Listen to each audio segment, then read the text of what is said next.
Who told you to enter my office? I'm sorry, sir. I was just cleaning. Then why are you staring at my daughter? What are you doing? Your daughter isn't alone. What do you mean? There's someone behind her. The Korean CEO stared at the young black woman as though she had just spoken another language. "What do you mean?" he asked. The woman didn't answer immediately.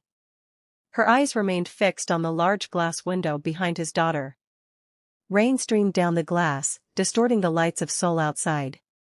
For a brief moment, there was nothing. Just darkness. Then lightning flashed. And there it was again. A woman's silhouette. Standing directly behind the little girl. The black woman grabbed the child's hand and pulled her away from the window. The little girl screamed. "Daddy!" The CEO immediately rushed toward them. "Hey! What are you doing?" The woman stepped backward, still holding the child's hand. "Don't let her go near that window." The CEO looked at the window. There was nobody there. He looked back at the woman. "Are you trying to scare my daughter?" "No." "Then explain yourself." The woman swallowed. "I saw someone standing behind her." The CEO stared at her. "There was nobody there." "I know what I saw." His expression hardened. "You're a cleaner. You're not a security officer, and you're certainly not a doctor. So don't tell me what you saw." The little girl suddenly pulled at her father's jacket. "Daddy." He looked down. "What is it?" The girl pointed toward the window. "She comes when you're not looking." The CEO's expression changed. "What did you say?" The girl looked terrified. "She has been there for 3 nights." The woman slowly looked at the child. 3 nights? The girl nodded. The CEO crouched beside his daughter. "Why didn't you tell me?" "I tried." "You never said anything. You were always working." The CEO fell silent. The black woman watched them. Something wasn't right. She could feel it. Not with her eyes. With something deeper. A strange pressure had begun building inside her head. She looked at the window again. The silhouette was gone. But then she noticed something else. A faint dark mark on the glass. Almost like a handprint. She walked closer. The CEO immediately stopped her. "Don't touch it." She looked at him. "Why?" "Because I don't know what it is." She turned back toward the glass. Then she noticed something written beneath the handprint. 3 words. "He will remember." Her breathing stopped. "What?" The CEO stepped closer. "What did you see?" She pointed. He looked at the glass. His face became confused. "There is nothing there." The woman stared at him. "You can't see it?"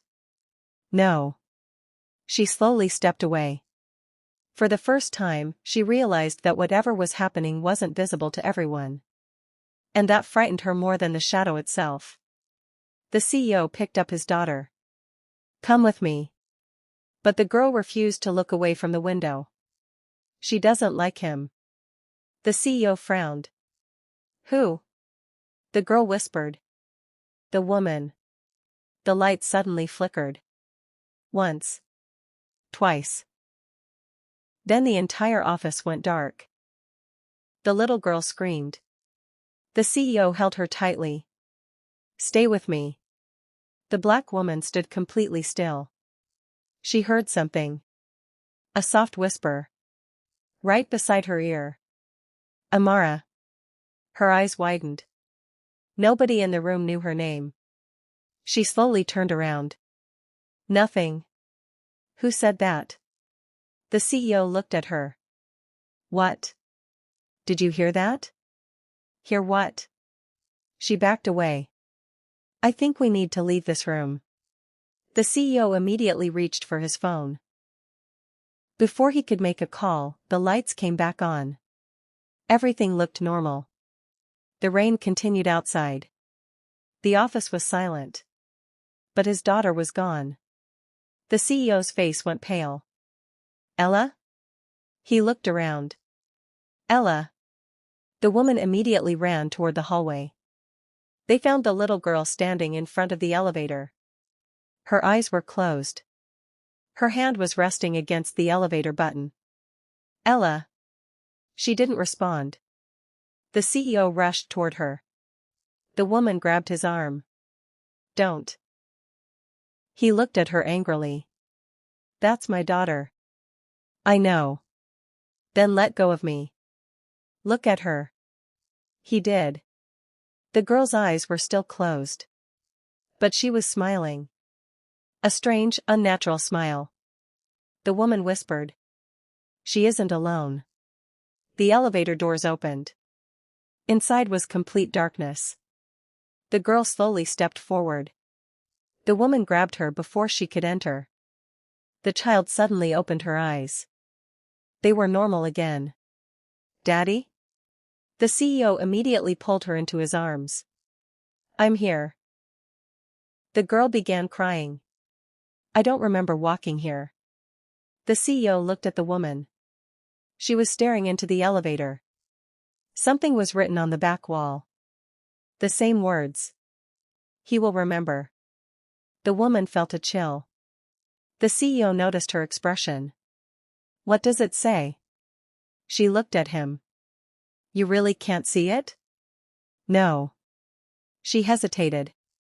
Then we have a bigger problem. The CEO's name was Kang Ji-hoon. He was the youngest CEO of one of Seoul's fastest-growing technology companies. People knew him as cold, disciplined, and almost impossible to impress. But very few people knew about the tragedy that had shaped him. 7 years earlier, his wife had died. And ever since then, he had raised his daughter alone. He had never spoken publicly about his wife's death. Not even once. But that night, something changed. Because when the woman looked at him, she suddenly felt the same strange pressure in her head. A memory wasn't hers.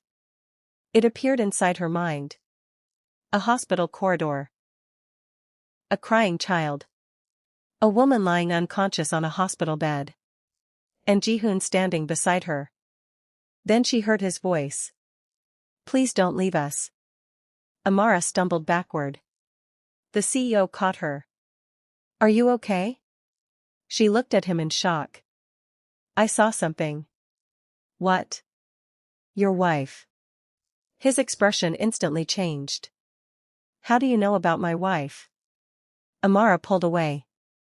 I didn't know. You just said you saw her. I saw a memory. What memory? She looked into his eyes. The hospital. Ji-hoon's face became completely still. He hadn't told anyone about that night. How could you possibly know that? Amara didn't answer. She looked at her own hands. Her secret had followed her here.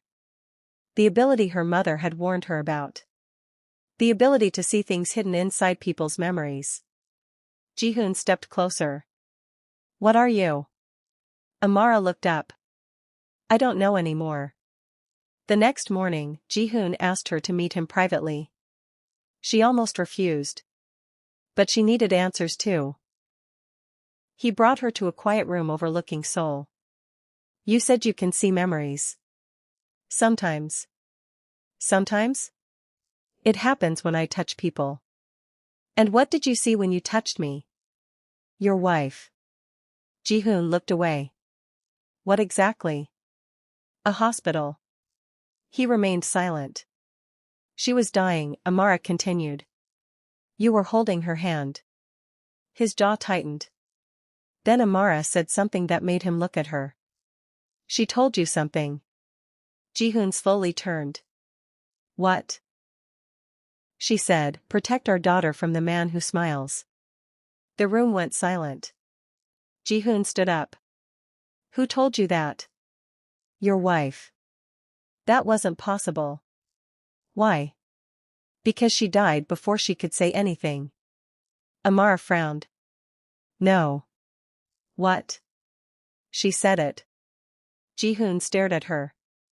Then he walked to a drawer and removed an old photograph. He placed it on the table. This was my wife. Amara looked at the photograph. The woman looked familiar. Not because she had met her, but because she had seen her somewhere else. In her mother's belongings. Amara's heart began racing. Where did you get this? My wife. No. She looked at him. My mother had this same photograph. Ji-hoon froze. Your mother? Her name was Miriam Williams. He stared at her. Then slowly sat down. That name? What? My father knew her. Amara felt the room spin. What? My father told me about a woman with an unusual ability. Amara's eyes widened. What did he say? That she could see memories. For several seconds, neither spoke. Then Ji-hoon asked. Where is your mother? Amara looked down. She disappeared when I was 14. Ji-hoon stared at her. So did my father. Amara looked up. What are you saying? I think their disappearances are connected. Before they could continue, the door opened. Ji-hoon's assistant entered. Sir, there's a problem. What? The CCTV footage from last night has been deleted. Ji-hoon stood. By who? We don't know. The assistant handed him a tablet. There is one remaining file. Ji-hoon opened it. The footage showed the office. The little girl standing near the window. The shadow behind her. And Amara pulling her away. Then the screen froze. A face slowly appeared in the reflection. Amara leaned closer. Her heart stopped. She knew that face. It belonged to her mother. No. Ji-hoon looked at her. What? My mother. The screen suddenly went black. A message appeared. Stop looking. Amara stepped backward. Ji-hoon's phone rang. Unknown number. He answered. Nobody spoke.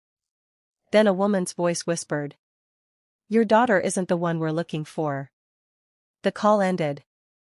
Ji-hoon stared at his phone. Amara looked at him. What did they say? He slowly raised his eyes. They said. He paused. They're looking for you. That night, Amara returned to her apartment. She opened the wooden box containing her mother's photograph. There was something she had missed. A hidden compartment beneath the photograph. Inside was a small envelope. Her hands trembled as she opened it. There was only one sentence. If you meet the man whose daughter sees the shadow, don't trust him. Amara stared at the words. Then another sentence appeared. Not on the paper. Inside her mind. Her mother's voice. Amara, if you're seeing this, it's already too late. Amara dropped the letter. Her apartment door suddenly opened. She froze. Ji-hoon stood outside. How did you get in? I have people watching the building. You shouldn't be here. I know. He looked at her. I came because I found something. What? He held up an old photograph. It showed 3 people. His father. Amara's mother. And a third man. Amara stared at the third man's face. She recognized him immediately. Chairman Han. The most powerful businessman in Seoul. And the man who had recently become Ji-hoon's biggest investor. Amara whispered. He's the man who smiles. Ji-hoon's expression changed. What? Your wife's warning. Suddenly, the lights went out. A child's voice came from the hallway. Daddy? Ji-hoon turned. Ella? Amara looked at him in confusion. Your daughter is here?